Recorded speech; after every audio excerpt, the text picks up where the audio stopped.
grado y algo más que hay por ahí. Pero yo creo que, bueno, hay que agradecerle a Eva el esfuerzo que ella ha hecho también, porque ha dejado otras cosas y ha venido. Nos tiene mucho cariño como nosotros se lo tenemos a ella y mucho agradecimiento por el tiempo que llega, porque fue hace ya 11 años, en el mes de febrero, hizo los 11 años que nos dio la primera tertulia, la primera que tuvimos nosotros, que fue en FEANAC, ¿te acuerdas? ¿Eh? Algunos de los comentarios que he recibido sobre esta hablan de un tiro que todavía recibió escapado de Verdún. Bueno, pues además comunicaros a todos, aunque yo creo que todos lo sabéis, que tenemos aquí a mi derecha a una perdón, a una académica de la Real Academia de Buenas Letras de Sevilla. Buen homenaje a la buena labor literaria que ella viene haciendo desde hace ya mucho tiempo. Y si todos los libros que hemos tenido de tertulia de ella aquí han sido fantásticos, este, por lo menos para mí, ha sido algo impresionante. Algo que además que hay que leerlo, releerlo y volverlo a leer. Manolo tendrá muchas cosas que hablar. Yo lo que digo, un aplauso para...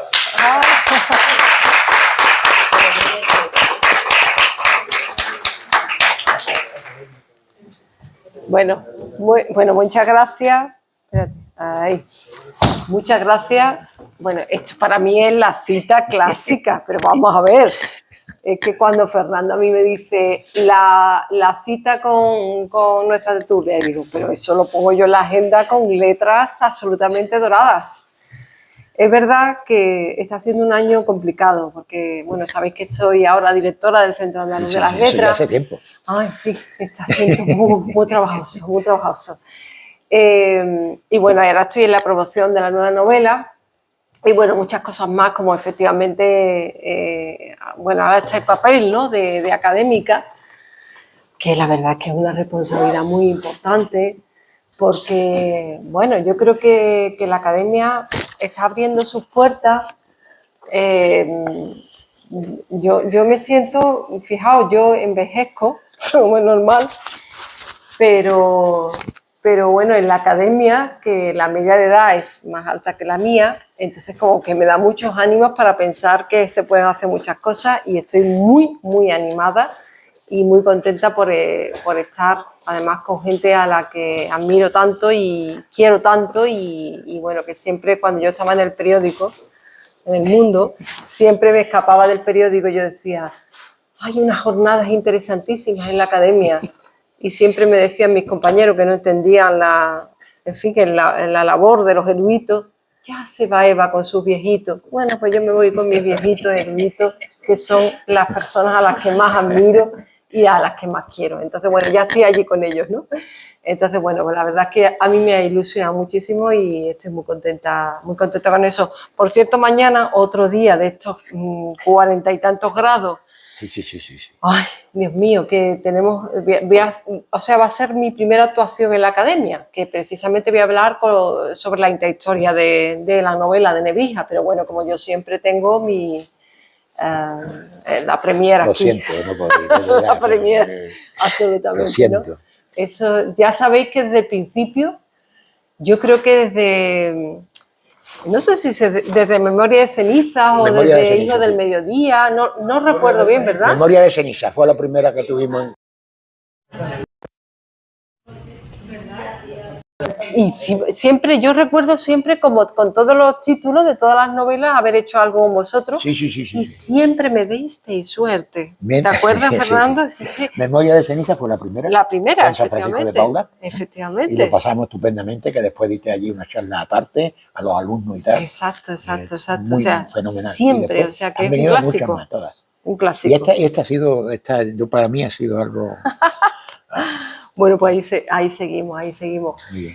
Lo primero, quiero agradeceros, de verdad, y a Fernando con esa labor que tiene fantástica, intensísima, emocionada, pasional, bueno, de llevar a cabo esta maravilla, ¿no? Que la verdad es que sois especiales y sois diferentes porque, no sé, yo creo que somos unos pocos, una inmensa minoría, como decía Juan Ramón Jiménez, pero a mí me ilusiona muchísimo cuando yo veo a mis lectores o a lectores de bueno, hay muchos tipos, ¿no? Esta pasión por los libros, ¿no? Por la cultura en general. Así que, Fernando, te agradezco tu esfuerzo, No, que nada. yo sé que es No intenso, tiene- absolutamente. no. Hemos estado a tope, hemos estado ajustando agenda, ¿verdad? Con líos de agenda. Pero Sí. bueno, aquí estamos porque yo tenía absolutamente claro que tenía que estar aquí. Os agradezco muchísimo porque este día es horrible. Es antiliterario, es anti todo. Pero bueno, en fin, por lo menos podemos encontrarnos y la verdad es que estemos aquí todos, pues es maravilloso. Bueno, yo quería contar un poco pues la historia de esta novela, que en realidad, bueno, los que conocéis mi obra, va un poco enlazada con la novela anterior, con la novela de Murillo, Nada, en esta idea, ¿no?, de recuperar a nuestro, vamos, recuperar. En el caso de Murillo era un personaje más conocido, pero yo creo que un poco eclipsado por otros clichés, ¿no? Y en el caso de Nebrija a mí me sorprendió que era un personaje, estaba hablando antes de comenzar el acto, que yo conocía bien poco de Nebrija, es decir, lo que creo que conocemos todos, yo ¿no? creo que sí. ¿Verdad? O sea, autor de la primera gramática del español, Padre de la gramática. que tampoco entendía muy bien qué era exactamente. El autor de los diccionarios, un personaje que forma parte de, bueno, de ese periodo excepcional de nuestra historia, entre el siglo XV y el siglo XVI, pero poco más. Y empecé a tirar del hilo, como siempre, con tantas novelas, porque hay muchos personajes de nuestra historia cultural que me interesan muchísimo, pero hay algunos que no tienen novela detrás, ¿no? Y curiosamente, Nebrija la tenía. Yo recuerdo un momento en el que yo, a pesar de ser, vamos a ver, es un gramático, un lexicógrafo, un intelectual, cuya aventura es un señor que lee libros, piensa y escribe. O sea, analiza, pero eso en el mundo editorial hoy es muy difícil de vender. Eso me gustaría dejarlo claro porque las personas que nos dedicamos a transmitir o a divulgar literariamente la historia cultural, les aseguro que es realmente difícil porque ahora mismo si no hay un crimen por medio es muy difícil colar algo en las grandes editoriales, ¿no? Entonces, bueno, yo tenía la aventura de un intelectual, la epopeya de un personaje, de un humanista, en una época sorprendente de nuestra historia, creo que poco conocida, que había hecho cosas maravillosas, pero que el gran público no lo conocía. Es decir, Nebrija es un personaje muy estudiado por los especialistas, por los académicos, en el mundo universitario, pero el gran público no sabe quién fue y sobre todo este personaje que está en los pedestales de las estatuas, en los manuales de la historia de nuestra lengua, ¿quién es realmente, ¿no? Entonces eso es lo que a mí me atrajo para contar su historia, ¿no? Yo recuerdo que cuando empecé a investigar, ya sabéis que muchas veces, bueno, los que conocéis mi trayectoria novelística, yo empiezo a tirar del hilo, ¿no? Y empiezo a investigar la parte de documentación y todo eso. Y claro, tienes que encontrar al personaje, tienes que encontrar la carne humana, ¿no? La respiración del personaje, ¿no? Y la verdad es que os confieso que la encontré en los prólogos de su obra, la obra más famosa, que son las introducciones latinas, que es el manual que él hizo sobre la gramática latina, ¿no? Y ahí él veo que es un personaje que en un prólogo se va describiendo su carácter, su personalidad, y digo, ¡ay, te cogí, Nebrija! Este es el personaje, es un personaje que es un valiente, es un revolucionario en su época, es un pionero, es un atrevido, o sea, es de los míos, es de los míos. Es un personaje de los que me gusta, ¿no? De los que van contracorriente, porque es un personaje que a lo largo de toda su vida fue a contracorriente, y sobre todo fue una persona que a mí lo que me atraía es que era su curiosidad intelectual, ¿no? Un poco que de alguna forma lo conecta con mis personajes de Memoria de cenizas, por citar la primera novela, ¿no? Personajes que tienen una curiosidad intelectual, una curiosidad por el saber. Pues aquí, en Nebrija, había lo mismo. Entonces ya me pilló la chispa y empecé a investigar sobre el personaje. Os tengo que confesar que han sido 5 años, ¿eh? Probablemente de las novelas más complicadas junto al Sonámbulo de Verdún, que el Sonámbulo de Verdún fue una novela que trataba el tema de la Primera Guerra Mundial, que nos coge un poco más lejano, ¿no? Y que tenía su complicación narrativa. Esta igualmente era una novela que necesitaba un conocimiento que, como os digo, era un conocimiento muy de especialistas. O sea, me he tenido que meter en unos libros, en unos ensayos de historia lingüística, pero absolutamente brutales, pero que yo creo que siempre son necesarios precisamente para que el gran público conecte con el personaje y que yo se lo cuente con 2 pinceladas, pero 2 pinceladas claras, ¿no? Yo necesito a lo mejor un mes de documentación sobre lo que significó, bueno, lo que hizo Nebrija con su gramática o con su diccionario, para luego contarlo 2 pinceladas, es lo que digo siempre.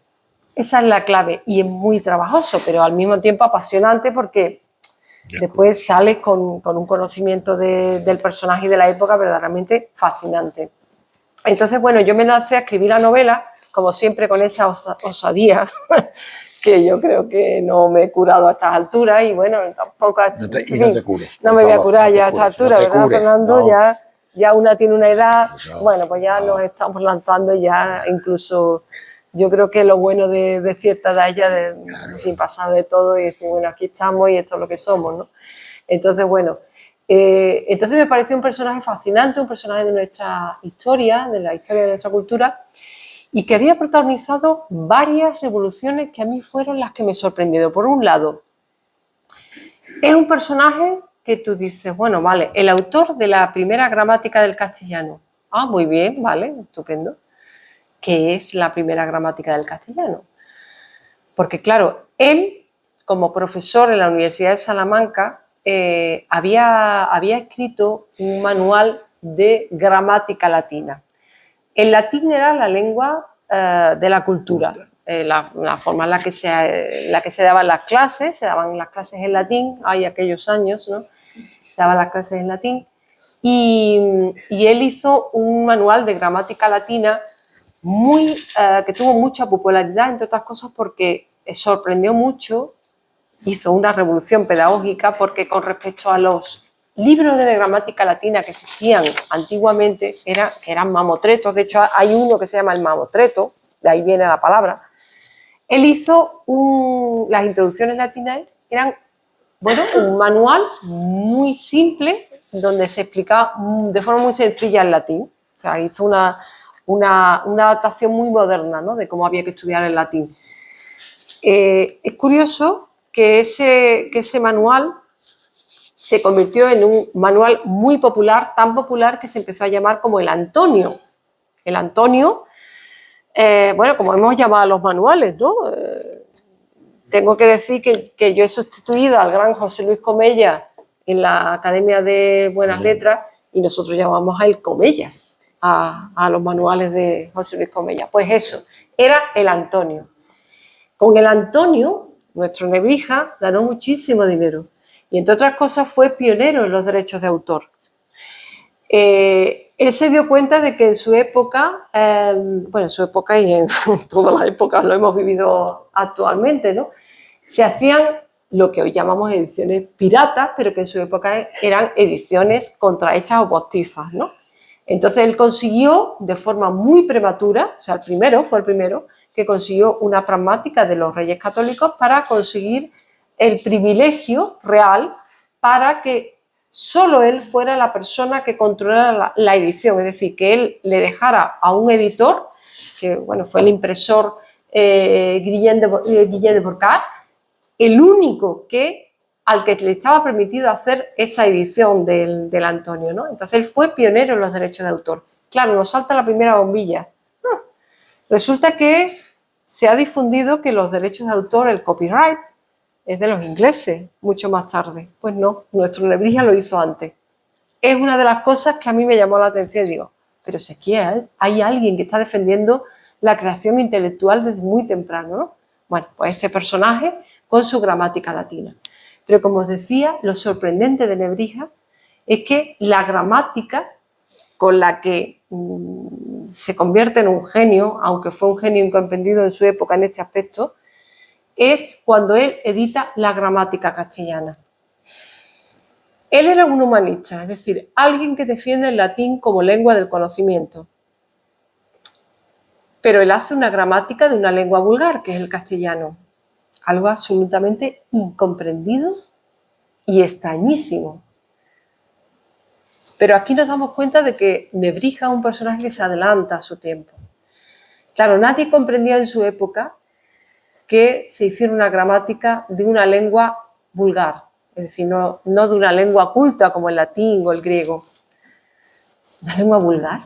Pero si todo el mundo comprendía la lengua vulgar, todas, el alemán, el inglés, el italiano, el francés, el portugués, el español, el castellano, simplemente desde su infancia, escuchándolo en boca de sus padres. ¿Qué necesidad había de hacer una gramática? Como si esa gramática latina, por ejemplo, en la que él había triunfado. Claro, y él se atreve a hacer una gramática castellana, o sea, es una premonición absolutamente fabulosa. Esas cosas que solo ven los genios. Y la hace en 1492, se publica en 1492, cuando aún no han regresado las naves de Colón. Es decir, es de esos momentos afortunados de nuestra historia. El castellano es la primera lengua vulgar que tiene una gramática, es decir, que está sujeta a normas, porque Nebrija se da cuenta de una cosa absolutamente maravillosa. Él se da cuenta de que el latín es una lengua que precisamente por haberse quedado congelada en el tiempo está corrompida. Esa es la razón por la que él se va a Italia, que ahora os contaré un poco la parte de Italia, ¿no? Cuando él se va a Italia. Él se da cuenta de que el latín se ha corrompido, porque no se habla ya de forma natural como las lenguas vulgares, ¿no? Y precisamente él se da cuenta de la importancia de fijar la gramática, de fijar las reglas de las lenguas, para que el castellano se corrompa, porque él se da cuenta de que el castellano no es una corrupción del latín, sino que tiene reglas propias. Esa es la razón por la que tiene esa visión que cuando, claro, yo me sumergí realmente en ese momento histórico-lingüístico, que yo desconocía, lo aseguro totalmente, lo desconocía, me di cuenta de la importancia que tuvo esa premonición. Él publica esa gramática castellana, es la primera lengua que tiene prestigio científico. Sí es verdad que desde antes, desde Alfonso X, hay normas jurídicas que están en castellano, cosa que diferencia con otros países, pero Nebrija encima la dota de reglas gramaticales. La siguiente lengua vulgar que va a tener una gramática es el italiano, en 1530 y algo. Y el inglés, que ahora lo abruma todo, por ejemplo, de forma incluso que a mí me repatea, hasta 1586 no tiene su gramática. Es decir, es otra de las cosas que tenemos que estar orgullosísimos de nuestra lengua y que fue precisamente Nebrija el que dio con esa clave, ¿no? Nuestro castellano es la primera lengua vulgar sujeta a normas y con prestigio científico como lengua importantísima que fue. Claro, eso coincide encima con la tesitura histórica del descubrimiento, con lo que esa lengua va a ser la lengua de una época y bueno, todavía yo creo que sigue siendo una lengua absolutamente fuerte precisamente por eso. Es verdad que Nebrija no fue reconocido por la gramática. De hecho, la gramática, en contraposición, por ejemplo, con las introducciones latinas, y que era la gramática latina, que se hicieron muchísimas ediciones y, como digo, ganó muchísimo dinero Nebrija con esas ediciones, la gramática castellana no se reeditó hasta el siglo XVIII. En el siglo XVIII sí que se dan cuenta de la importancia de haber hecho esa gramática. Pero bueno, como siempre nos damos cuenta de las cosas muy tarde. Y nuestro Nebrija pues se quedó con esa angustia de haber hecho una cosa absurda, delirante, extraña, extravagante, en 1492, ¿no? O sea que son esas cosas de los genios, ¿no? A mí me fascinó el personaje por varias cosas. Como digo, varias revoluciones, varias historias en las que él es absolutamente pionero, ¿no? Yo decidí escribir la novela porque me di cuenta que es un personaje que efectivamente está muy investigado a niveles académicos, universitarios y tal, pero el gran público no lo conoce. No sabe quién fue Nebrija, no conoce su historia intelectual, su historia personal tampoco, y me parecía que era una persona que merecía la pena conocerlo. Es verdad que yo como periodista muchas veces aprovecho las coartadas de los centenarios, para que nos vamos a engañar. Es la única ocasión en la que nos dejan a los periodistas hablar de determinados personajes, pues digo, bueno, voy a aprovecharlo, ¿no? Y es verdad que estoy contenta porque este año se están haciendo muchísimas cosas sobre Nebrija, precisamente para dar ese salto al gran público, que creo que es el que falta, porque, como digo, hay muchísimos estudios sobre Nebrija, pero son estudios de una investigación muy en profundidad que no logran conectar con el gran público. Yo creo que la novela histórica que yo entiendo, ¿no? Sirve muchas veces como conexión o como puente divulgativo con el gran público. Una novela rigurosa, una novela en la que el público, digamos que los lectores les sirva como primer paso antes de a lo mejor pues leer la maravillosa obra que ha escrito Juan Gil, nuestro académico de la lengua, que ha escrito un libro de ensayo estupendo, o por ejemplo la biografía que ha hecho Pedro Martín Baños, que es una investigación más académica, en fin, otro tipo de lecturas que son, digamos que de otro nivel, ¿no? Pero la novela muchas veces te sirve para al gran público sumergirlo en la historia de un personaje, ¿no? Me fascinaron varias cosas, como digo, entre ellas la parte de carne del personaje, ¿no? Yo tenía, bueno, lo que creo que tenemos todos, ¿no? Un personaje de nuestra historia cultural, un personaje en los pedestales de las estatuas, en la Biblioteca Nacional no hay una estatua, pero después descubrí al personaje, ¿no? El tipo normal, ¿no? Y vi a un personaje joven y audaz. Un joven que nace en Lebrija, que me pareció también otra reivindicación de nuestra Andalucía. Es decir, hay otra cosa de Nebrija, que es ese jovencillo que llega a Salamanca, llega como bachiller y que llega con un conocimiento del latín absolutamente extraordinario. Tan extraordinario que desde muy temprano él afirma que los profesores de la Universidad de Salamanca sí conocen, o sea, conocen su materia, es decir, saben decir, que es como se decía a la lección, se le decía saber decir, ¿no? Cuando se ponían en la cátedra los profesores, sabían decir, pero no sabían decir en latín. No sabían latín. Él consideraba que los profesores sí tenían conocimientos de leyes, gramáticos, médicos, de todo tipo, ¿vale? Pero no sabían hablar en latín.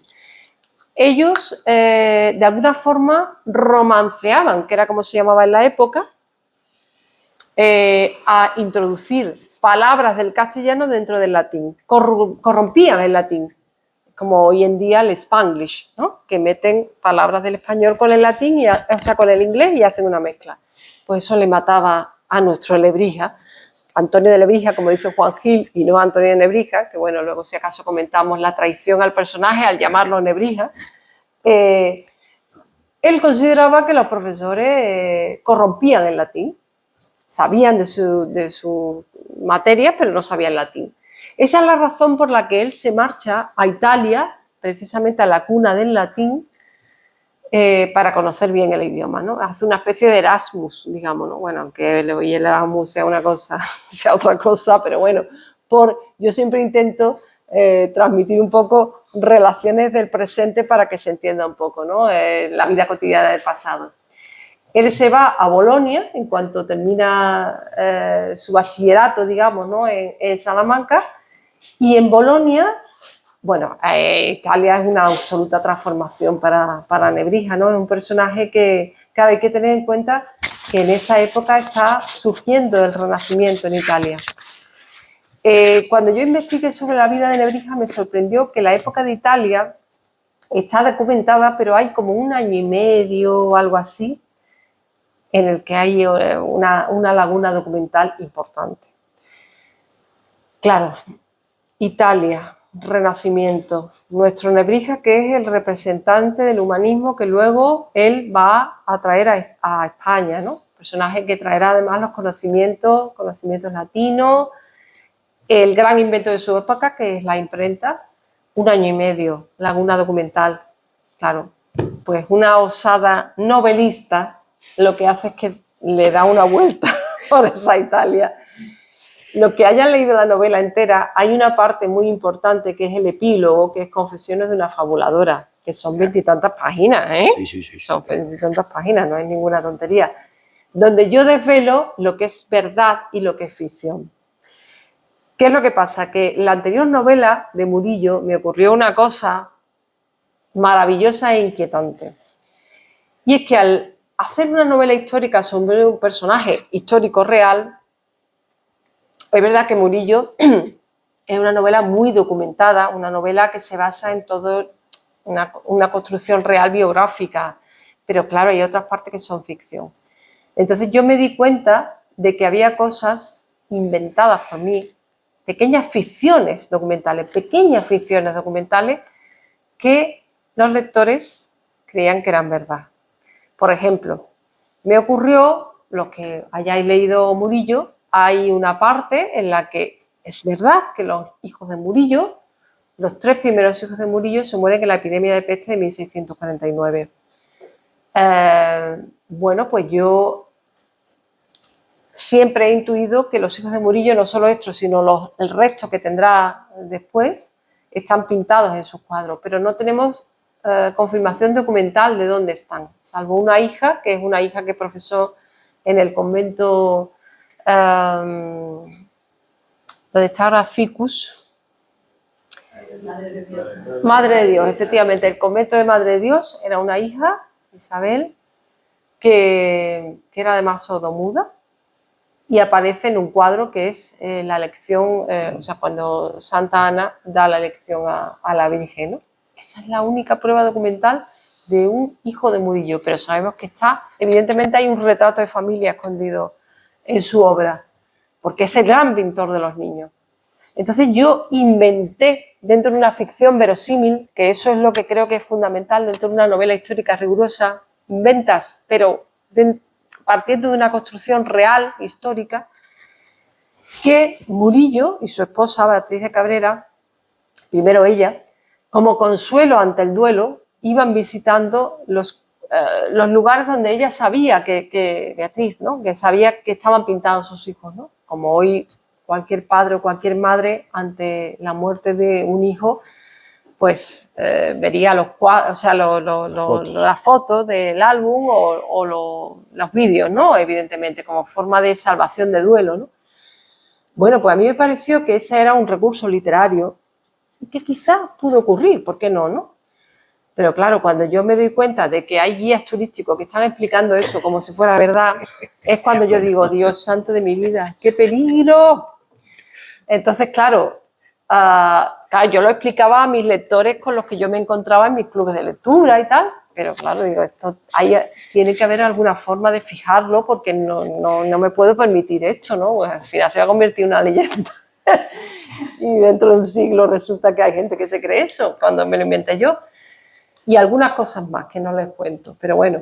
Entonces yo con esta novela desde el principio, conforme iba escribiéndola, tenía muy claro que tenía que hacer un epílogo, lo extenso que fuera, explicando estas versiones literarias, ¿no? Las versiones literarias son, como digo, muy verosímiles, pero creo que es un pacto de sinceridad con un lector serio, un lector que lee una novela creyendo las cosas y que yo le ofrezco una documentación exacta como primer paso a otras cosas. Es decir, no es una novela, en este año del centenario, por ejemplo, de Murillo, digo, de Nebrija, han salido otras obras donde aparece Nebrija metido en crímenes y cosas. No, eso no me parece bien. Cuando tú haces a lo mejor una novela de época con personajes que no son históricos reales, bueno, puedes inventar lo que quieras, pero con un personaje histórico real no puedes ponerte a inventar cosas locas, ¿no?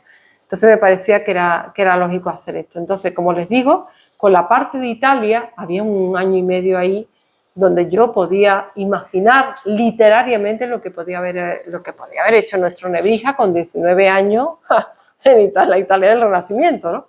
Entonces, bueno, hay dos cosas que a mí me parecían importantes para el conocimiento del lector. Una era el descubrimiento de la imprenta. La imprenta cambia la época de Nebrija, es el gran invento tecnológico, ya podíamos hablar en esa época de invento tecnológico, y de hecho Nebrija será una de las personalidades importantes a la hora de la implantación de la imprenta en España. Entonces me interesaba mucho esa parte, ¿no? Yo deduje que, bueno, decidí, en realidad no deduje, decidí que ese descubrimiento él lo haría en Venecia. ¿Por qué? Porque Venecia, bueno, era en esa época el lugar económicamente más fuerte y donde efectivamente la imprenta tuvo más importancia, ¿no? Entonces me interesaba ese asombro de un joven Nebrija descubriendo ese invento de su tiempo y donde además yo le introducía un elemento que a mí me parece fundamental en la novela histórica, y es que mis lectores encuentren guiños contemporáneos. Es decir, ese joven Nebrija que descubre cómo de pronto, frente al mundo de los copistas que tardan tiempo en copiar los manuscritos, de pronto empieza a salir todo rápido y los libros salen rápidos y los libros se distribuyen de forma rápida y se abaratan como producto y llegan a más gente y ya no está controlado solo por la aristocracia, la nobleza y la iglesia, sino que llegan a más gente. Eso es un cambio, una revolución tecnológica y cultural que en realidad se parece en muchas cosas a lo que nosotros estamos viviendo. Nebrija es un personaje que nace con la imprenta, que vive un poco como nosotros, que nacimos en la época analógica, pero nos hemos encontrado con esta revolución tecnológica y nos hemos tenido que adaptar como podemos. No somos los nativos digitales, estos que ya empiezan con una cosa sorprendente, sino que nos hemos tenido que adaptar a un mundo. Pues Nebrija es un personaje exactamente igual que nosotros, es decir, nace en una época y termina en otra. Y tiene que asistir a cambios muy revolucionarios. Entonces, ese guiño está en la novela todo el rato para que el lector contemporáneo encuentre eso. Nebrija es un personaje que pertenece a la época de los incunables, es decir, los incunables ya saben que son los libros editados, impresos, hasta 1500. Pues nosotros de alguna forma somos los incunables de Internet. O sea que a nuestro pesar a veces, porque yo no sé ustedes, pero a mí me mata haber nacido en esta época, porque a mí me encantaría vivir todavía en el tiempo de los libros y de las cartas y todo el rollo ese. Pero bueno, en fin, hemos nacido en esta época y nos adaptamos como podemos, ¿no? Entonces, Nebrija es un personaje que se intenta adaptar a ese tiempo y que, bueno, le coincide con cierta juventud, con una época también, que es la época del descubrimiento, la época que pasa de la Edad Media al Renacimiento, y es una época en la que te das cuenta de que hay muchos reflejos especulares con nuestra época, ¿no? Esta época de vértigo, de cambio, ¿no? Hay muchas cosas muy curiosas, y eso es una constante que está en la novela. Bueno, pues esa época de Italia me recreé como una posesa totalmente, y bueno, después se cuenta la historia de Nebrija. Hay otra parte en Italia que es importante, que yo decido que él asista a una de esas cortes del Renacimiento, que bueno, elijo que sea la corte de Urbino, la que crea el duque de Montefeltro, que era un condottiero, es decir, un personaje que toda su riqueza la crea a partir de la guerra. Pero bueno, a este menos más le da por hacer cultura y por dar un tributo a la cultura, ¿no? Entonces, bueno, también era un homenaje a la obra de Baltasar de Castiglione, El cortesano, que recrea precisamente el ambiente de esa corte, la corte de Urbino, aunque no exactamente en la época de Nebrija y del duque de Montefeltro, sino que es una obra que sucede con el hijo de Montefeltro. Pero bueno, era un guiño, ¿no?, que con esa época maravillosa del Renacimiento. Y bueno, luego lo que hago es que paseo a nuestro Nebrija, pues esa Salamanca asombrosa, esa Salamanca donde resurge la importancia de la universidad, ¿no?, de esa Universidad de Salamanca, cómo Salamanca se convierte en la Atenas de España, donde surge ese renacimiento, el humanismo. Y luego hay una parte muy importante porque, claro, en la novela hay un reflejo de la vida universitaria, para bien y para mal, y hay una etapa muy importante en la que yo, desde el punto de vista literario, lo pasé muy bien, que es la época de Extremadura. La época de Extremadura es una época en la que un afortunado Nebrija, que está harto de las clases, donde además muchos que son profesores universitarios se sentirán identificados con Nebrija, está harto de dar clases a jóvenes que no tienen ningún interés por la cultura, pero de pronto hay un estudiante, un discípulo suyo, que es Juan de Zúñiga, que ni más ni menos es un aristócrata, o sea, un aristócrata que es el caballero, el principal de la orden, o sea, el maestre de Alcántara, que le dice a su maestro, ¿no? Maestro Nebrija, os invito a mi corte, a mis señoríos de Extremadura, donde tengo mis palacios, para que os dediquéis con tiempo y sosiego a vuestras obras y al estudio. Entonces es la gran época maravillosa donde Nebrija puede ser, pues, el intelectual que todos quisieran, ¿no? Es decir, alguien al que se le paga por investigar, leer y escribir y reflexionar, ¿no? Es la época en la que escribe la gramática, es la época en la que escribe los diccionarios y muchas obras más que nos reflejan al gran personaje del Renacimiento que fue, ¿no? Esa parte de Extremadura, que yo he estado presentando la novela allí, y una de las cosas que yo animo a los extremeños es a reivindicar esa época y esos señoríos de Extremadura en esa época, porque realmente había una corte renacentista pues parecida a las de Italia.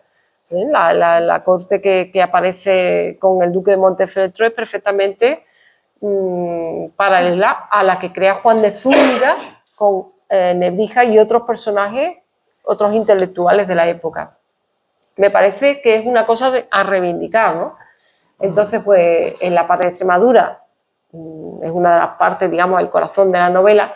Y bueno, nuestro Nebrija tuvo la mala suerte de que sus mecenas, igual que este Juan de Zúñiga, discípulo suyo, o el arzobispo Fonseca, que fue el arzobispo de Sevilla, que se le muere al pobre a los 3 años y no se tiene que buscar las habichuelas, pues lo mismo le pasa con Zúñiga y con otros mecenas, ¿no?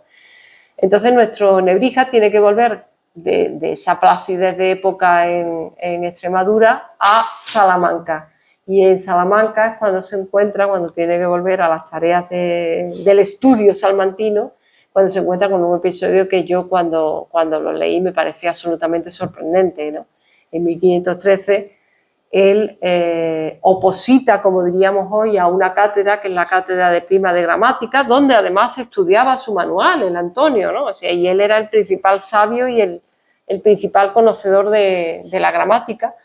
Pues él oposita, hay muchos que se retiran cuando ven que va a opositar el maestro Nebrija, pero hay un personaje que es García del Castillo, que es un aprendiz, un chaval jovencillo, que combate con Nebrija y que sorprendentemente gana.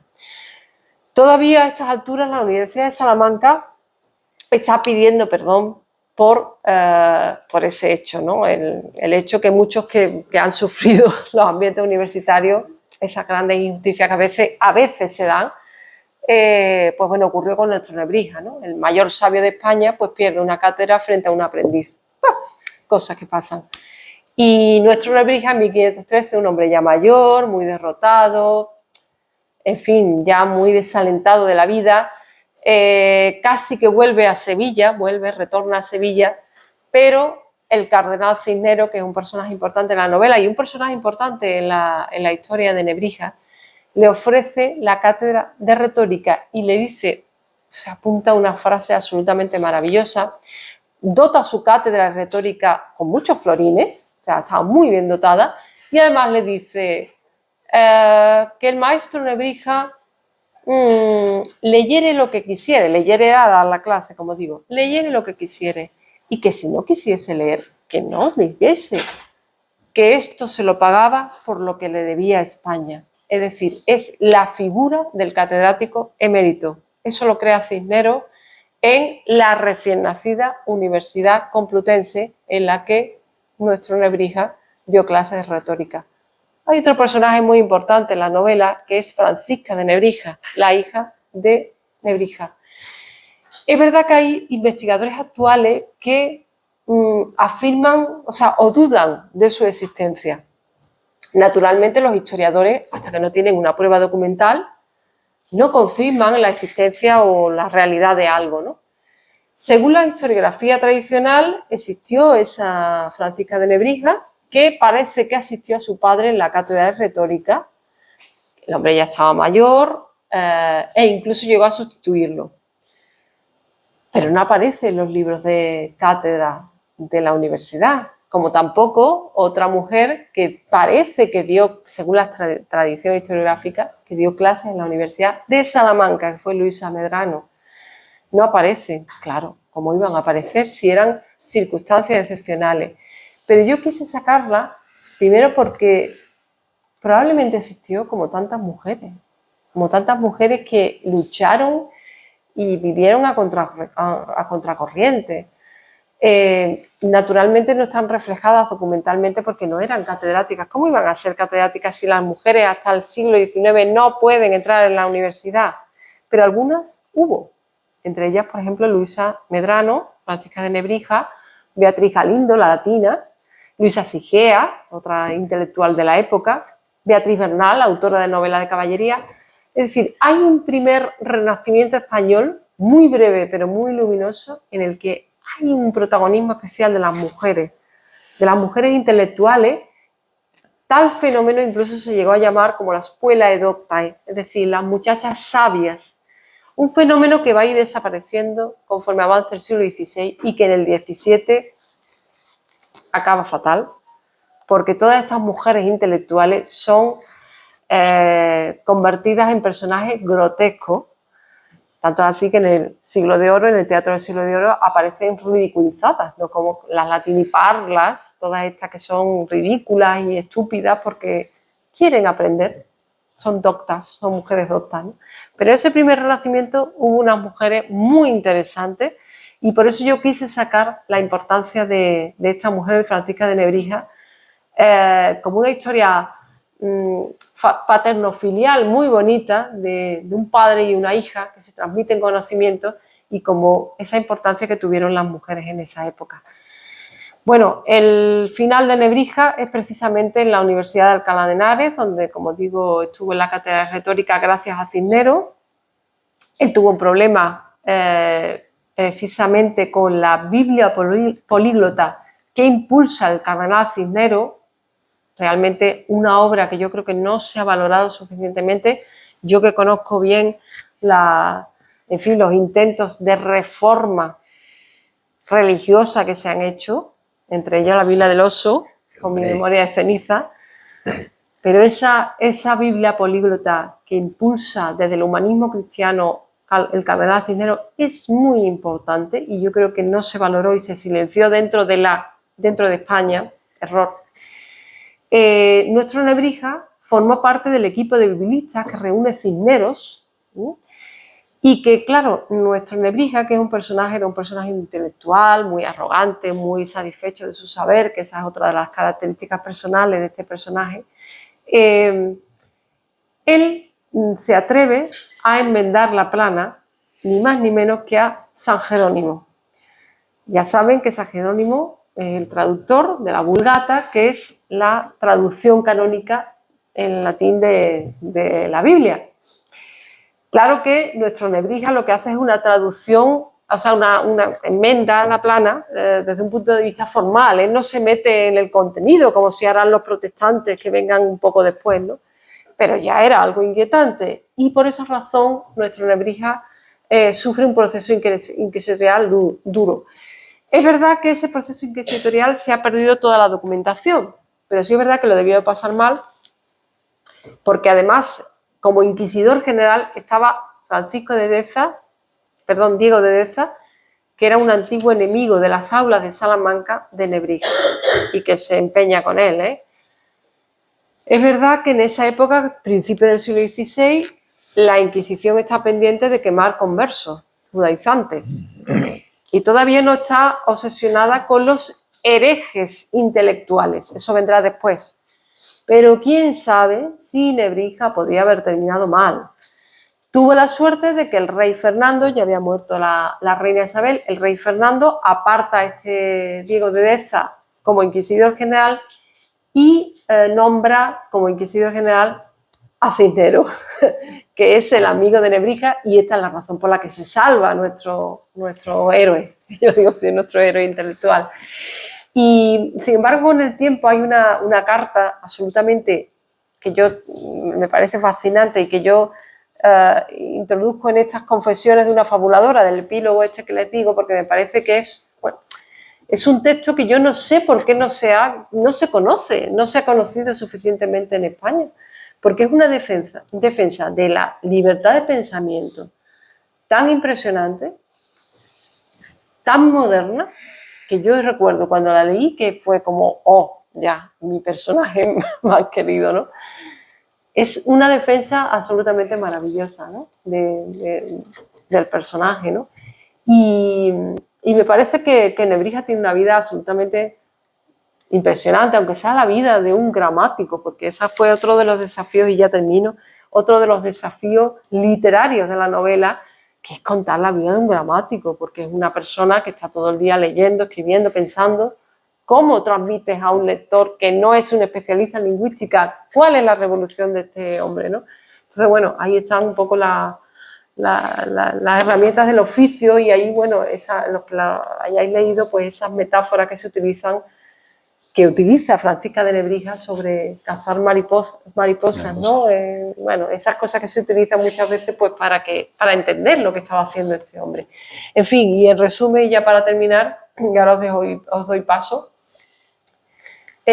yo lo he pasado muy bien, he aprendido muchísimo y me ha parecido que es un personaje absolutamente memorable y del que podemos estar orgullosos, porque además, fíjate, ahora en la Feria del Libro de Frankfurt, que está dedicada a España, me alegra muchísimo que Nebrija sea uno de los personajes que vaya a utilizar el pabellón de España como reivindicación del español, porque realmente es un idioma universal y es un idioma que gracias a personas como Nebrija pues tiene pues esa universalidad y esa fuerza, ¿no? Entonces yo estoy contenta de bueno, haber contado su libro, o sea, su vida como pudo haber sido, ¿no? Porque esto, como os decía, es un poco osado a veces, porque yo intuyo cómo pudo haber sido, ¿no? Pero bueno, ahí está Nebrija.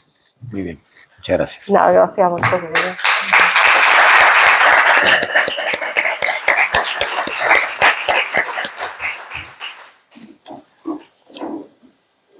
Venga, don Manuel. ¡Qué reto! Momento, que te van a dar micrófono. Bueno, yo voy a empezar con un descubrimiento. ¿Me escucháis? Sí, pero como se está grabando, estamos en la era tecnológica. Estamos en la era nueva. Voy a empezar con el primer descubrimiento en el prólogo.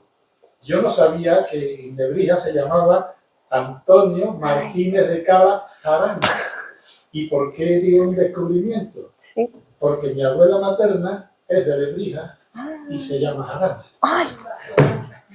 Y ya puesto a investigar, me puse en el Instituto Nacional de Estadística y digo, voy a ver cuántos Jaranas hay en España.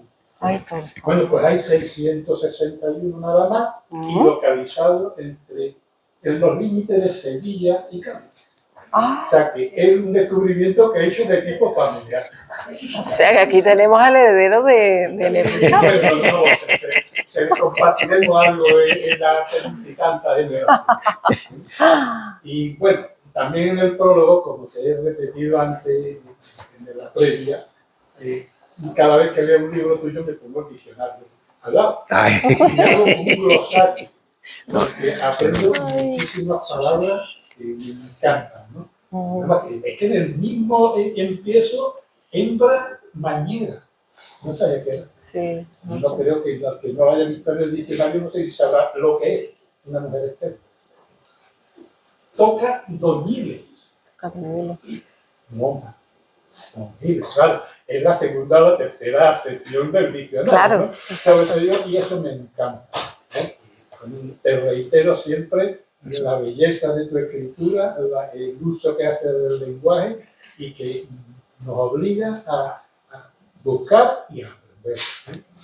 ¿Eh? Y una reflexión con respecto a lo que dices de la parte final del epílogo. ¿Tú recomiendas que se lea antes o después? Después. Pero porque alguno tiene la tentación, Claro. la tentación de verlo. Claro, es verdad que compañeros de prensa les he aconsejado que lo lean antes porque da muchas claves para hacer una entrevista. Es verdad que no es una novela, como digo, de crímenes donde vayamos a desvelar nada, pero hombre, hay algunas cosillas que yo creo que al lector le gusta enterarse con el ritmo de la lectura. Entonces yo creo que yo aconsejo al final, porque además ya conoces la historia del personaje y si no se resulta un poco raro, ¿no? Así opté por ella, no va a leer nada Sí. más que en el orden creciente. Exactamente, sí. Dejo paso a otros compañeros. Sí, y eso que dice Manuel de lo del diccionario es una cosa que para mí es fundamental, aunque sí siempre intento que si alguien no tiene un diccionario, a mí una cosa que me preocupa es muchas veces parar el ritmo de lectura. Es decir, yo tampoco quiero hacer una lectura hermética ni complicada. Es decir, si lees yo creo que entiendes qué quiere decir más o menos, pero el lector curioso, que son mis lectores, son los que se van a buscar al diccionario y aprenden más, esos son de los míos. Pero muchas veces determinado tipo de lectores leen y entienden. Eso es lo que me parece clave, el contexto, exactamente. Claro. Claro. Hay una que te la leí aquí en una de tus primeras novelas y no la he logrado encontrar porque no tenía tiempo. A ver si me la inventé yo. Y constantemente salgo. Letra herida. Ay, letra herida. Sí. Claro, es verdad. Es que eso es lo que soy yo, una letra herida. Oye, Manolo, ¿no has probado antes de irte después al diccionario, de tener el teléfono al lado, y ya que estamos en la época moderna, tenerlo y lo ves rápido? No, porque yo no tengo teléfono. Es verdad, perdón que eso no me acordaba. Claro. Yo también. Yo tengo el diccionario. Ya. Sí. Entrar directamente, claro. Pero en el diccionario da las ventajas. El teléfono te va a dar eso concretamente. No, te da. Tener de la Real Academia. Eso es, vamos. Comentaste al principio que nos ibas a explicar un poco, no sé qué fue primero. Prólogo. El epílogo. Sí. Sí, Sí, es verdad, porque es verdad, como hay tantas cosas sobre el personaje, sí, eso es muy curioso, porque como ha dicho Manolo, el nombre real de Nebrija es Antonio Martínez de Cala y Jarana, o Jarana. Entonces, hay una teoría que, por ejemplo, personajes como Juan Gil, como antes lo he citado, o incluso Américo Castro, aseguran que es de familia conversa. Bueno, eso no lo sabemos. Hay muchas, como digo, algunas lagunas documentales y curiosas sobre Nebrija. Es verdad que Nebrija, en la época de Nebrija, era una época aún fronteriza. Es decir, yo en la novela saco como al principio es un territorio fronterizo peligroso, o sea, muy cerca del reino de Granada, el reino nazarí, y luego ya conforme avancen las décadas, pues ya se va a convertir en un territorio seguro, con la guerra de Granada y la incorporación de Granada al reino de Castilla, ¿no? Eso se ve en la novela, ¿no? Ese miedo del principio, de esa Nebrija que está en la frontera y después ese cambio, ¿no? Entonces, él se llama Antonio Martínez de Cala y Jarana, o Jarana. Pero es verdad que él firmaba en los libros de la universidad o en sus documentos cotidianos como Antonio de Lebrija. Era lo típico, que es una cosa que todavía seguimos utilizando. Pepe es de Utrera, es que es normal. Antonio de Lebrija. Y es curioso cómo en Bolonia ves muchos documentos que están firmados como Antonio el de Lebrija o Antonio de Lebrija. ¿Qué es lo que pasa? cuando Lebrija, Antonio de Lebrija, es que cuando hablas, por ejemplo, con Juan Gil es muy gracioso porque no puedes decir Antonio de Lebrija, y ahora os cuento por qué, sino que tienes que decir Antonio de Lebrija. Entonces, cuando Lebrija, del pueblo de Lebrija, por eso se llama Antonio de Lebrija, utiliza ese nombre popular, es lo normal, lo que se utilizaba en la época. Pero Lebrija, o Lebrija, cuando va a Italia, como le había ocurrido a muchos, él se crea una especie de biografía de humanista y entonces él se pone un nombre latino y entonces es cuando empieza a llamarse Elio Antonio de Nebrija, de Nebrissa. Y ahora os cuento lo de Nebrissa, no lo de Nebrija, que eso es después. Elio, porque él era del corazón de la Bética, de donde habían estado los Helios, los Trajanos, los Adrianos, es decir, él dice, yo soy heredero de esta gens, de esta familia, esos son mis herederos, luego entonces yo soy un Helio. Antonio, porque es mi nombre, Antonius, y de Nebrissa, que es el nombre latino de Lebrija, porque según la tradición latina, pues era un lugar conquistado por Baco y Venus, y entonces el nombre era Nebrissa. Vale, era Helius Antonius de Nebrissa. Así es como se tendría que haber llamado. ¿Qué es lo que pasa? Ese Nebrija es una traición, porque realmente, ¿qué es lo que él... contra lo que él luchaba, contra esos profesores de Salamanca que romanceaban, es decir, que introducían cosas del castellano en el latín, él le mataba eso, o sea, él declaró una auténtica guerra intelectual contra todos esos profesores que él consideraba que no sabían latín, ni los médicos, ni los juristas, ni los teólogos. Y con el tiempo, no en vida, pero sí un poco después, se le empezó a llamar, en vez de Nebrissa, Nebrija. Claro, la J es una castellanización.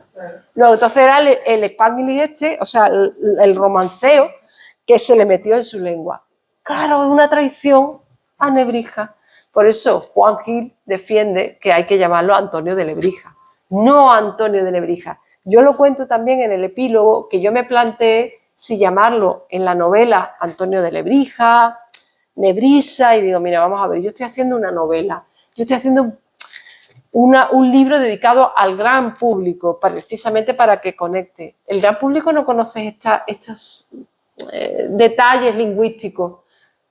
Entonces, me parece que hay que llamarlo Nebrija, porque ya se le conoce como Nebrija, ¿no? Y luego contar, bueno, la traición que le hemos hecho llamándolo Nebrija, porque él defendía que se hiciera en latín, no lo de Nebrija, que la J es una castellanización, ¿no? Entonces, ahí hay un debate entre los especialistas.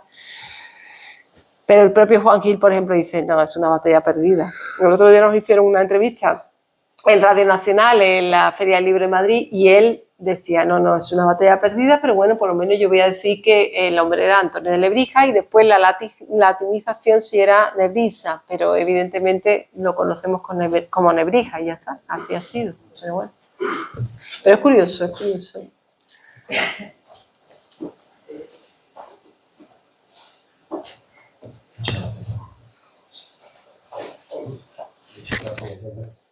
Buenas tardes. ¿Quién escribe aquí? ¿Ella escribe la novela escribe Eva? Porque aquí hay una unidad absoluta que cuando uno se mete a escribir esto, eso parece que ya está ahí perdido la saga, porque no importa, no es una velada. ¿Cómo? Eso último. Que me pone una velada. Quiero decir, que hay una coherencia dentro ahí, está todo tan bien hilado y todo que es difícil distinguir la realidad de la ficción si no fuera porque tú luego vas explicando el porqué de cada cosa, obviamente. Yo un guiño que cojo aquí en la página 286. Cuando tú pones memoria de ceniza es un guiño. Sí. Cuando te decían lo de es que sus movimientos eran de una porosidad oleosa. Y es que te quedas diciendo, no sé lo que quiere decir, pero yo esto no lo había escuchado. Es magnífico. Y son muchos pequeños detalles. Sí, es verdad. Bueno, me encanta que te des cuenta de esas cosas. Mira, la clave es que a veces es tan difícil, muchas veces explicar porque, claro, imagina cuando yo me meto otros personajes, otras novelas, pues estaba como más claro, pero Nebrija, como digo, gramático. O sea, yo me he leído cada investigación lingüística que no os podéis ni imaginar. La preposición lingüística en la obra de Nebrija, no sé qué, no sé cuánto. Bueno, pues yo tenía que leerla. ¿Cómo encuentras al personaje? ¿Cómo lo conectas contigo? ¿Cómo lo conectas contigo? No lo sé, no lo sé. Pero hay un momento en el... Además, esta novela está escrita en la pandemia. Está escrita en la pandemia y me recuerdo muchísimo porque... no sé, en esa sensación tan rara que vivimos, ¿no? Incluso hay unas partes de la peste muy parecidas, ¿no? A lo que vivimos. No sé, es que hay algo que me es muy difícil de verbalizar.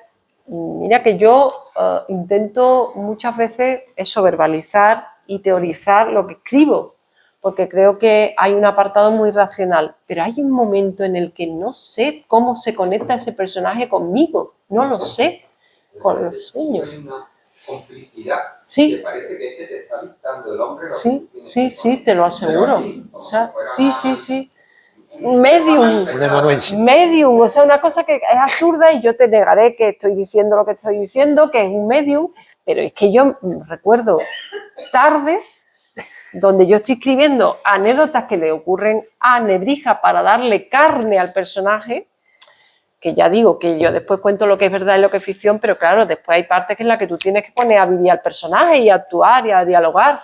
Pues eso son cosas mías, son sueños, son inquietudes, son un viaje a Salamanca, por ejemplo, que pude escaparme de estas cosas pocas que hemos podido hacer durante la pandemia. Pues ese viaje fue ¡guau!, brutal, porque encima me pasó una cosa que la cuento también en el epílogo, que es que se descubrió en una restauración la capilla de Santa Bárbara, que era donde se hacían normalmente o antiguamente los exámenes de los bachilleres y tal, y los catedráticos y tal de la Universidad de Salamanca. Pues se descubrió, es una tontería que nos gusta a los cuatro que nos gustan estas cosas, pero se descubrió detrás de los frescos actuales el fresco antiguo dedicado a Santa Bárbara del siglo XV. Y yo digo, ¡ah! Y nos lo abrieron así a cuatro que estábamos allí. Y digo, pero bueno, esto es lo que vio Nebrija. Entonces para mí ya fue ¡fua!, como conexión con el personaje, como si de pronto yo estuviera andando al lado de él. Son chorradas, evidentemente, pero no sé, al final te transmite el personaje cosas o tú intuyes, no lo sé. Francisca encima tiene las intuiciones femeninas, es decir, yo muchas veces he pensado, joder, ¿qué hubiera sido yo en el siglo XV y XVI? Una desgraciada. Entonces, hay un personaje como este que decide dedicarse a los libros como su padre, porque ella quiere ser hija como su padre, ¿no? Y que al final decide irse a un convento. Yo lo tengo clarísimo, yo creo que yo me vería aquí a un convento, pero está clarísimo, o sea, a un convento con biblioteca, por supuesto, porque es que en el convento puedo leer y puedo dedicarme a escribir. Entonces, Francisca soy yo. Y es que soy yo. Francisca soy yo, tengo que decirlo. Francisca soy yo. Sí. Totalmente, vamos, es que yo tengo clarísimo que yo habría sido monja. Mira, lo que dice, que lo pongo también al final porque digo, es que es verdad. ¿Qué es lo que dice Virginia Woolf? Hallazgo genial, la habitación propia. Una mujer creadora tiene que tener una habitación propia, tiene que tener independencia económica para poder dedicarse a crear lo que sea, que puede ser desde el hobby más tal hasta una pintura o una escritura. Esas monjas, la celda conventual, que era un espacio que tú dices, bueno, estaban ahí las pobres encerradas, y dices, sí, pero en la celda estaban ellas solas y estaban leyendo y podían dedicarse a lo que quisieran, no tenían que estar ocupándose de otros, ni hijos, ni maridos, ni familias. Eran ellas. Eso es la habitación propia. La celda conventual es la habitación propia de Virginia Woolf. Entonces yo, en el siglo XVII, claro, ahora ya no, en el siglo XVII, en el siglo XVI, como nuestra Francisca de Nebrija, pues habría terminado en la celda del convento del Zarzoso, que ahí está ella.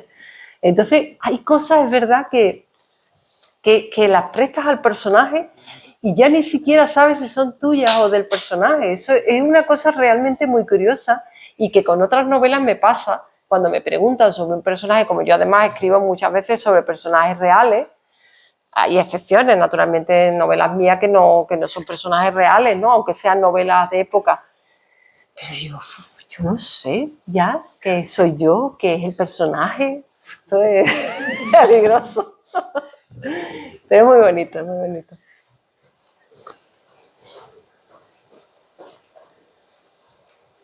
Buenas tardes. Encantado por la charla que nos ha dado, que ha aclarado muchas cosas. Yo tenía un par de preguntas. La primera es, hace unos días a Sánchez Dalí le hice más o menos la pregunta que se ha hecho ahora sobre el Pilo.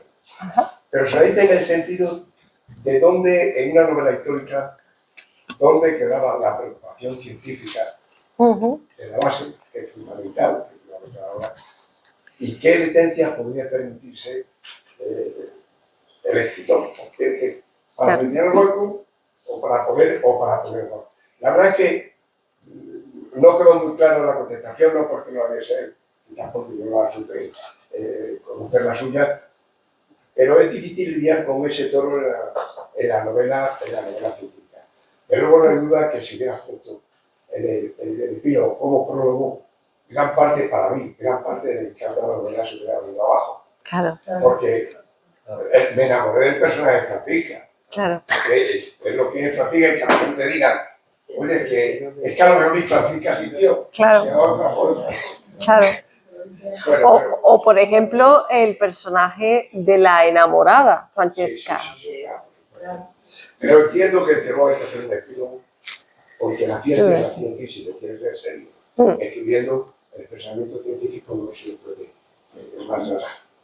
La verdad pregunta debería decirse cuando aparece la figura de Fernando III Santo como rey de Castilla en 1817 y luego como rey de León en 1830, una de sus primeras preocupaciones es que casi todas las células que se extienden o la documentación que se extiende no se haga en latín, se haga en castellano, se haga en lengua romana. Entonces yo me pongo en esa época, aunque ya Alfonso Díaz Sabio, como bien ha dicho, da una norma jurídica, pero me pongo en esa época en el manumándum para entender, no digo para entender la ley. Por un lado, el lenguaje culto era el latín.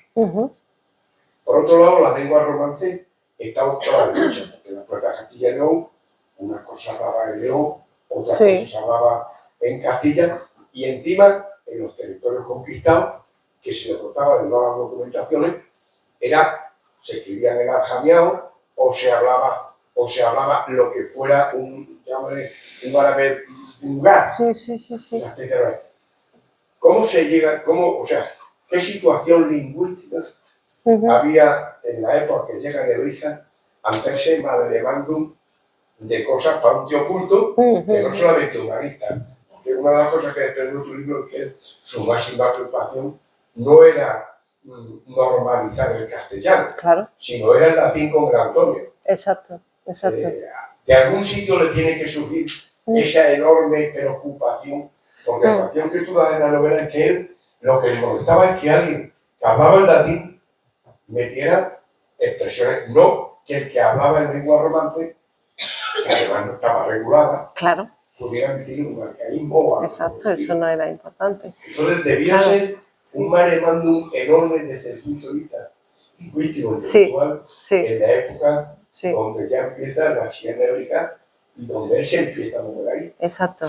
Es que, claro, por eso a mí hay algunas veces que hay algunas novelas históricas de estas superficiales, yo me he tenido que meter en ese mare magnum para conocer precisamente esos problemas lingüísticos, esa confusión lingüística y cosas que hoy la tenemos muy claras, no estaban claras en esa época, ¿no? Entonces, es verdad que Alfonso X había hecho muchas obras jurídicas en castellano, que eso hablaba también de la importancia de la lengua.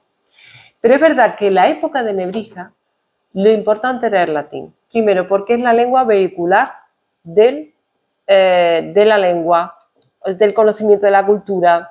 Es decir, era lo importante absolutamente. Y él se da cuenta de que ahí había muchos problemas, no solo en España, pero principalmente en España. Él es muy tremendo metiéndose y bromeando con lo mal que se hablaba el latín en España, ¿no? Eso es una cosa que llama mucho la atención. Entonces, claro, tú dices, pero si era un humanista, es decir, como digo, es que el humanista era alguien que defendía el latín como lengua fuerte para entendernos todos, ¿no? Sobre todo la gente culta en los lenguajes diplomáticos, políticos, culturales. O sea, ¿qué sentido tenía que hiciera una gramática castellana? Dejo aparte eso ahora.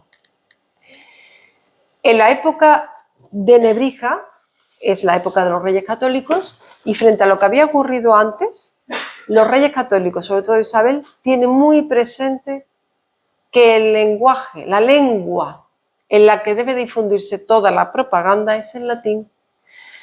Por eso le encarga al mejor latinista de España, que es Nebrija, que se convierte en cronista real. Esa es una de las cosas también, otro de los periodos importantes de Nebrija, se convierte en el cronista real, cronista de cámara, ¿no? Quien tiene que explicar la historia de España para que el mejor latinista explique la historia de este imperio que está ascendiendo en latín. ¿Por qué? Porque la lengua de propaganda es el latín. Escribir en castellano en esa época no tiene ninguna importancia. Ninguna importancia. Lo que importaba era escribir en latín, porque era la forma en la que los demás países iban a entender la proeza española. Entonces, claro, él va contra el sistema. O sea, por un lado es el máximo latinista, pero por otro lado está haciendo la gramática del castellano. Y es lo inquietante, lo que es absolutamente sorprendente. Pero yo creo que él hace... Tenemos que agradecer a Zúñiga que le diera tiempo y sosiego, porque probablemente un Nebrija harto hasta aquí de la universidad habría hecho pues el diccionario, latín-español, español-latín, su gramática latina, los libros que hizo sobre cosmografía, no sé qué, muy de su época, pero la gramática no.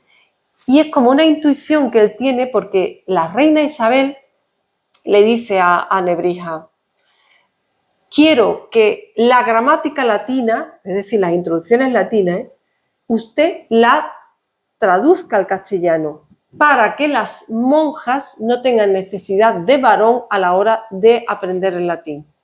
Porque claro, la gramática latina, como los libros de inglés hoy o de otros idiomas, están escritos en inglés.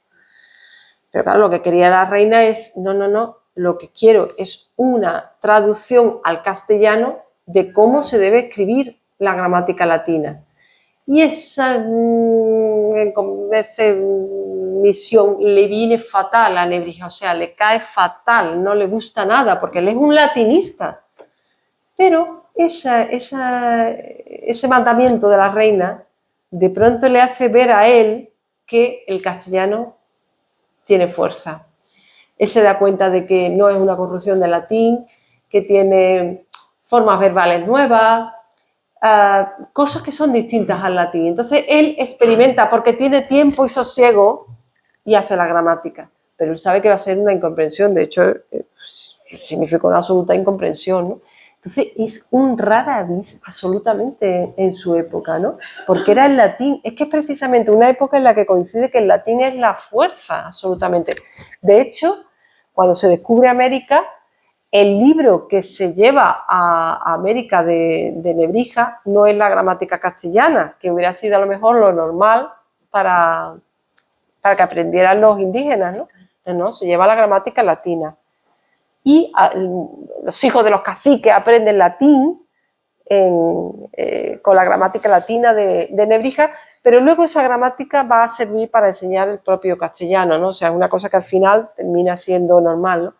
Pero es como, no sé, un descubrimiento absolutamente maravilloso, que lo interesante para el novelista histórico, bueno, y como por supuesto para el investigador, es ponerte en ese tiempo, porque claro, ahora lo vemos absolutamente normal, y dices, claro, una gramática de nuestra lengua, pues claro, normal.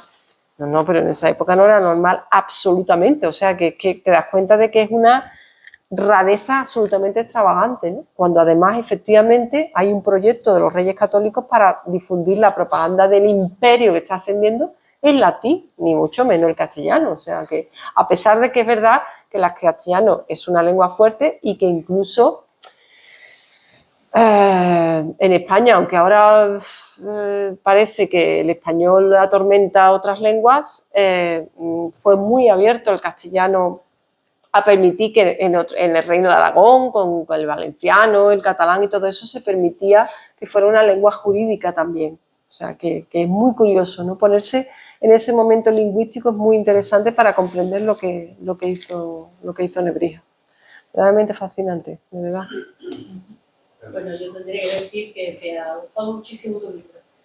Mucho. Lo he disfrutado, he aprendido.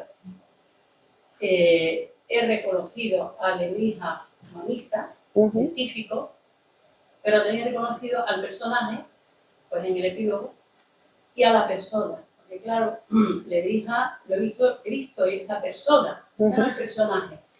Sus pasiones, sus ambiciones, juventud, sus pasiones, las envidias, el entorno, ¿no? La condición humana, la ternura, el amor, pues la supervivencia económica, ¿no? Me ha llamado mucho la atención pues las cortes, la de Zúñiga, por supuesto, la de Bolonia, en fin, y la gastronomía. Es una tontería, pero el ser humano tiene que comer, y no lo mismo, y como comía Cisneros, ¿no? Esa absoluta sobriedad en la comida, ¿no? Y frente a la corte de Zúñiga, esa comida, esa imagen, ¿no? Que vivimos también hoy en día, ¿no?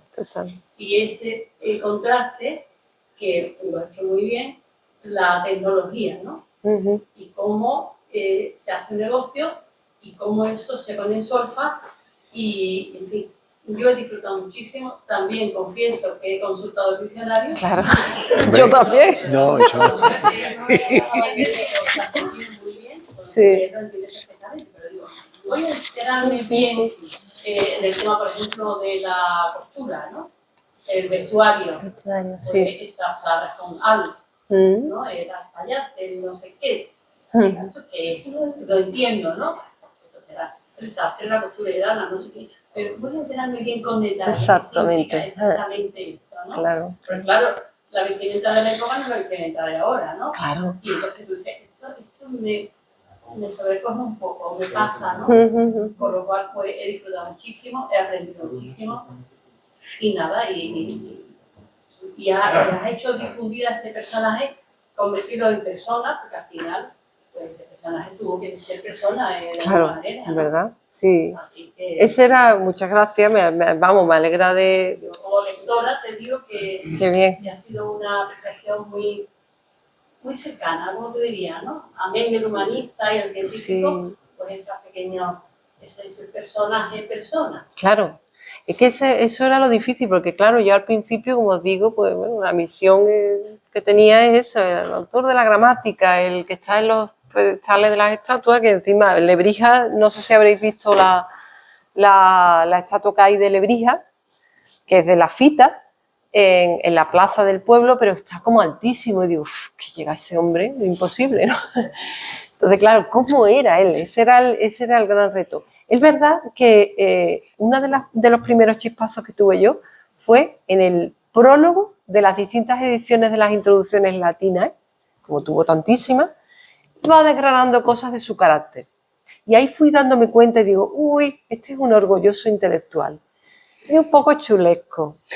Es mujeriego, o sea, te va dando pinceladas y vas haciendo una especie de retrato, intuyendo cómo debió de ser. Porque claro, como digo, es un poco osado, porque yo qué sé cómo era Nebrija, pero no sé. Yo creo que era así, que poco a poco vas haciendo ese retrato, ¿no?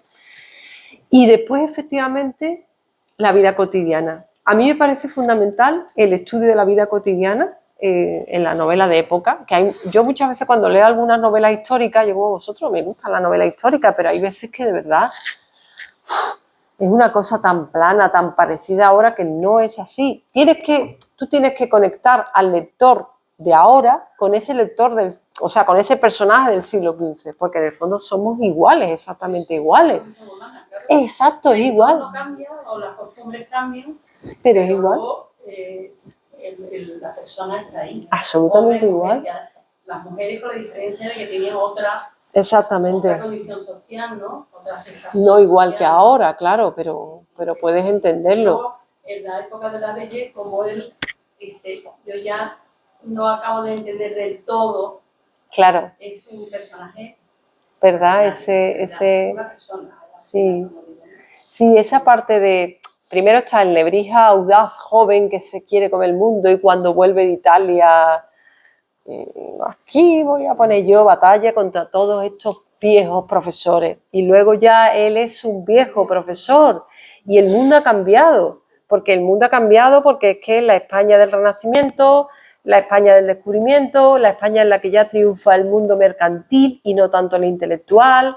Entonces, y ya le coge al mayor. Entonces, a mí eso es una cosa que me sorprende, ¿no? Como, bueno, hoy lo estamos viviendo, ¿no? La juvenilia, parece que los jóvenes han descubierto todo, no.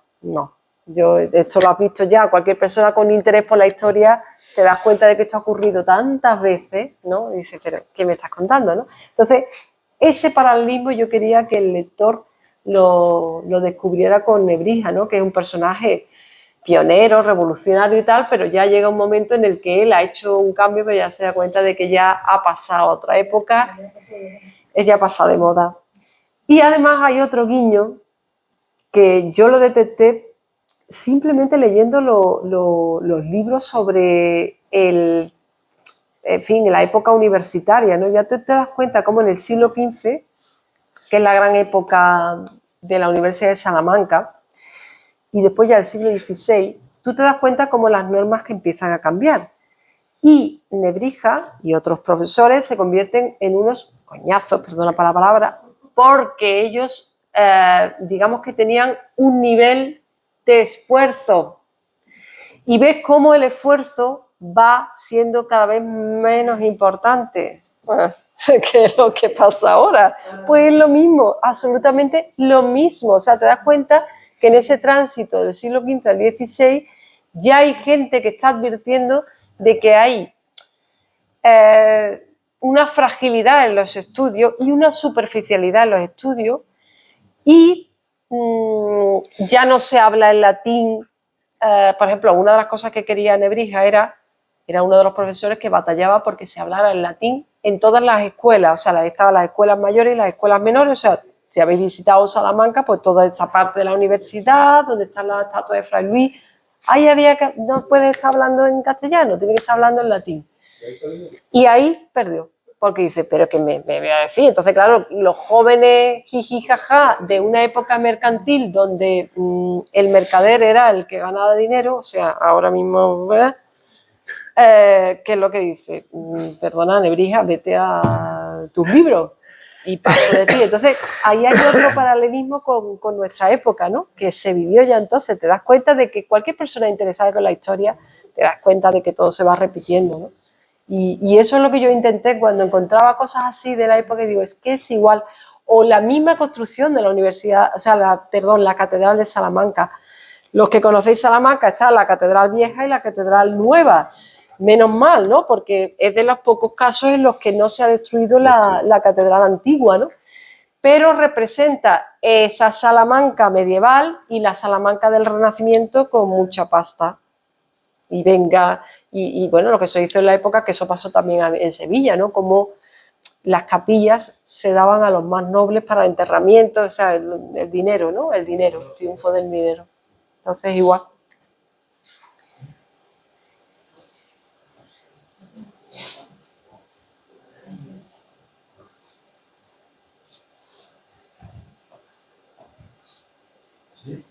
Rojo verde.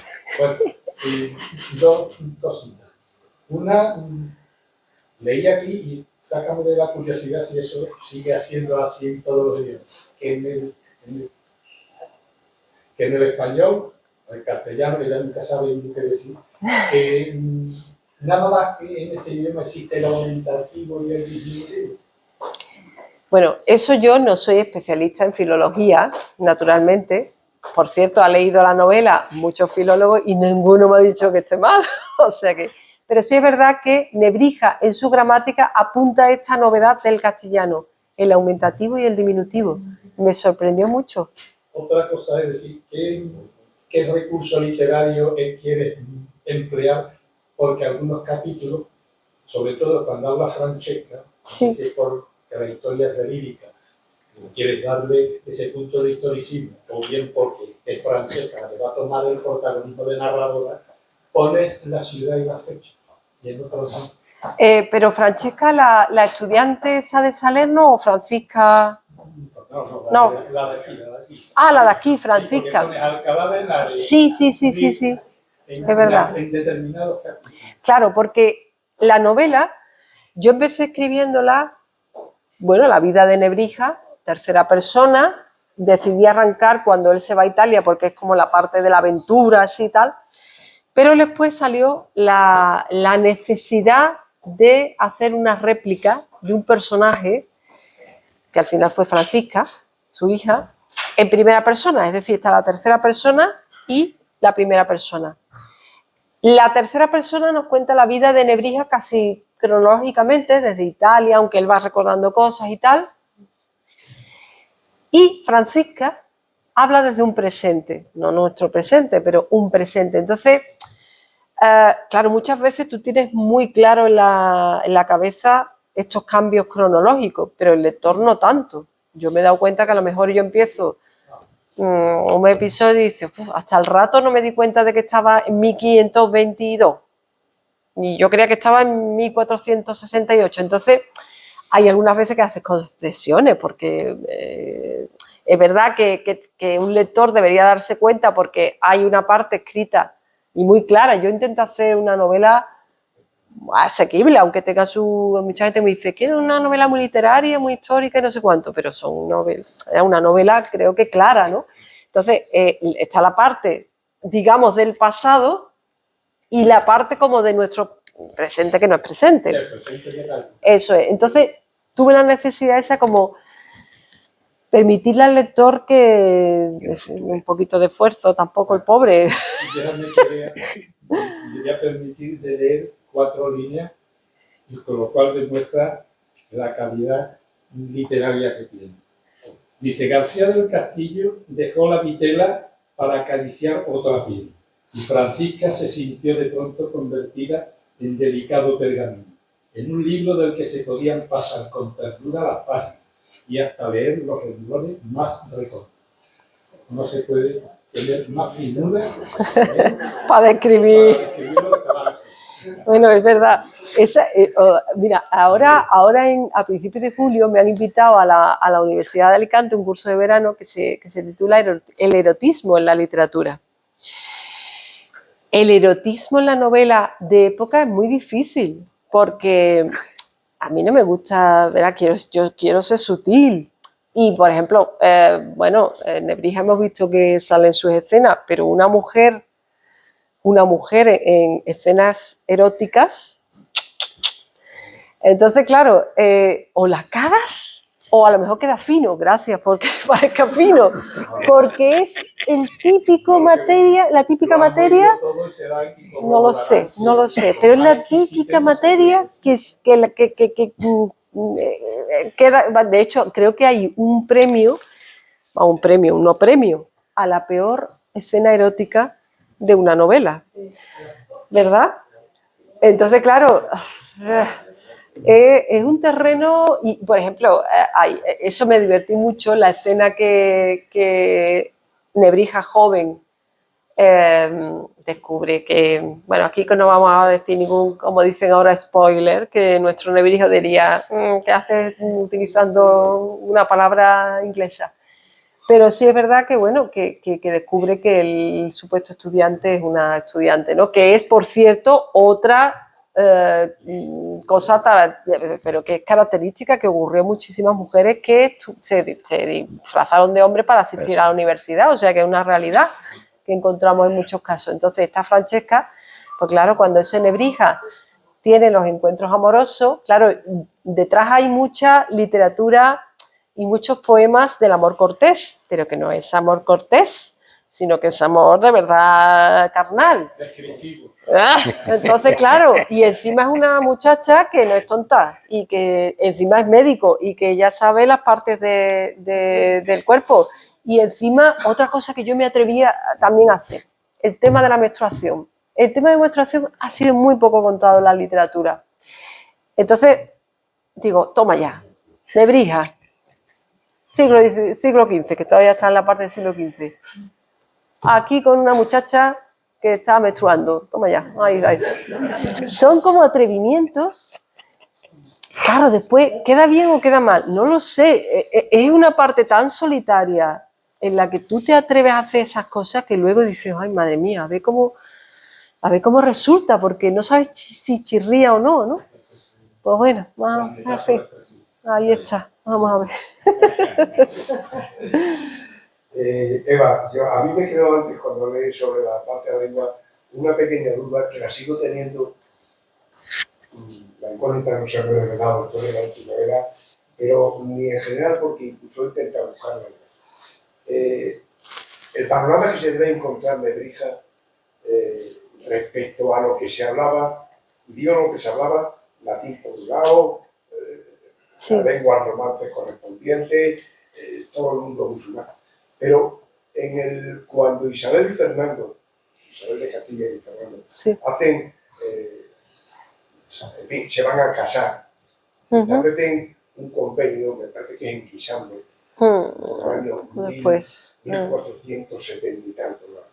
Donde, lo he leído en algún sitio, uno de los acuerdos es que el castellano se sobrevalora, no sea la lengua principal del reino sobre el aragonés, no sobre el catalán, sobre el aragonés.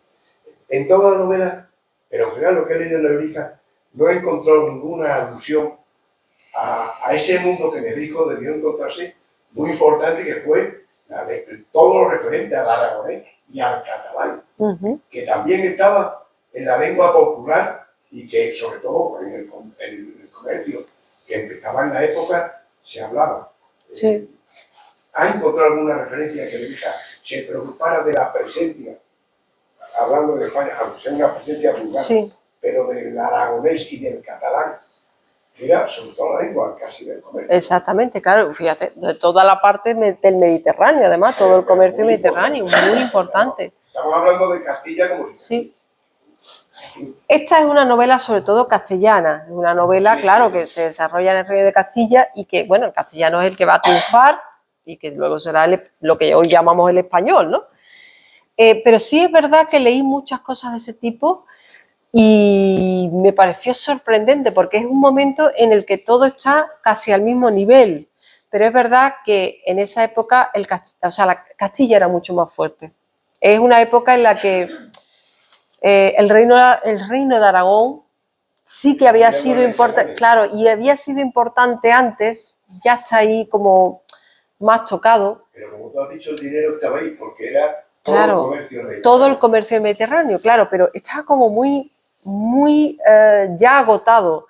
Es un momento en el, pero claro, es un momento en el que Castilla sí que es verdad que es un reino potente, todo el tema del comercio de la lana y todo eso es muy importante, pero no era nada. O sea, es lo que vendrá después, pero nadie intuye. Es como cuando se dice que esto también es otra de las cosas que ha pasado con Nebrija, por cierto, cuando se dice que Nebrija defiende la lengua del imperio y como durante el franquismo se ha utilizado la figura de los reyes católicos y Nebrija y todo eso como el tema del imperio, no, es otra historia. Es otra historia. De hecho, la gramática de la lengua en realidad empieza antes que el imperio, ¿no? Esa Castilla todavía no es, pero ya es mucho más potente que Aragón, aunque Aragón sigue controlando parte del Mediterráneo. Pero es verdad que es un reino mucho más débil y sí es verdad que desde el principio, yo por eso, el tema de Isabel la Católica, que muchas veces se le ponen los clichés, a mí me parece un personaje alucinante. Personaje con una capacidad de modernidad impresionante y, entre otras cosas, ese apoyo al castellano dentro. Otra cosa era lo que yo he dicho, fuera no, fuera hay que hacer la propaganda en latín para que todo el mundo se entere, pero dentro tiene que ser el castellano frente al aragonés. Sí, sí, sí, sí. O sea, eso, totalmente, y ella es la chula. O sea, realmente, claro, eso te dice mucho de ese imperio que no era, pero que ya intuía lo que iba a ser, ¿no? Apuntaba, efectivamente. Entonces, claro, pero realmente en ese momento aún no eres capaz de ver qué es lo que va a ocurrir en la historia. Es un momento que yo, claro, cuando yo he leído, ya os digo, sin ser historiadora de la lengua, ni muchísimo menos, pero leyendo lo que se escribe sobre historiografía de la lengua, dices, joder, es que es un momento tela de complicado, pero sí hay como corrientes que tú ves venir lo que va a ocurrir, ¿no? Yo creo que Nebrija era listillo. Él sabía dónde arrimarse también, ¿eh? Te das cuenta muchas veces con los mecenas a los que él se arrima también, ¿eh? Y yo no sé hasta qué punto, bueno, lo de la gramática castellana ya digo que me parece algo genial, algo genial. No sé si él es capaz de entender lo que hizo, pero bueno, en ese momento en el que no está nada claro qué va a ser el castellano, ni qué va a ser Castilla, ¿hacer eso? Tiene marca todas las lenguas romanas. Totalmente. ¿Qué digo? Es que en 1530 y algo es el italiano, después viene el portugués, tal, y en 1576 el inglés. Es que nadie adivinaba lo que iba a ocurrir con el castellano y él es que lo publica en 1492. Es que no han regresado todavía las naves de Colón cuando se publica en Salamanca esa gramática. Es que es tan audaz y es en medio justo de ese conflicto que hablas tú, del rollo lingüístico, donde nada está claro. Sí es verdad que bueno, castellano es más importante porque tienen más dinero, aunque están en un conflicto civil, de guerra civil importante, ¿no? Porque hasta que no se gana Granada y hasta que no salen del conflicto que tiene con su hermano, la reina Isabel, ahí está la cosa muy mal. O sea, que tú dices, este imperio no, este reino se va a la porra. ¿O es un tema intelectual suyo? Vamos a ver, el encargo que recibe primero es traducir al castellano la gramática latina. Y en ese momento es cuando él se da cuenta de que hay algo más. Y la gramática castellana la hace él solo. ¿Y hay un equivalente ahora? ¿Alguien audaz?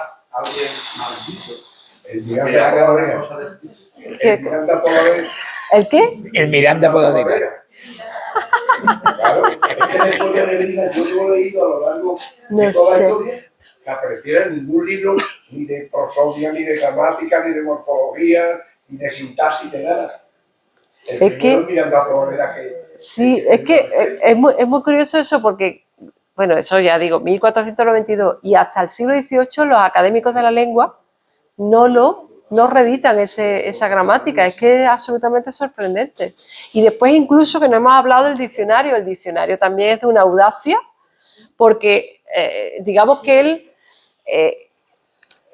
planta el modelo que se va a utilizar luego para los diccionarios, porque hay un diccionario un poco anterior, que es el de Alonso de Palencia, poco anterior, y que además las últimas investigaciones descubren que es un poquito antes que el de Nebrija, que Nebrija también lo hace en esa bendita época de Extremadura, pero él determina el modelo del diccionario, que por cierto, yo le cogí una tirria a Juan de Valdés, el de Diálogo de la Lengua, que es maravilloso, que siempre lo he leído y que todos creo que lo hemos leído con su Diálogo de la Lengua y tal, pero le tiene una tirria a Nebrija porque dice que tiene errores en el diccionario porque él era de la Andalucía y allí la lengua no es muy pura, que le tengo una tirria, el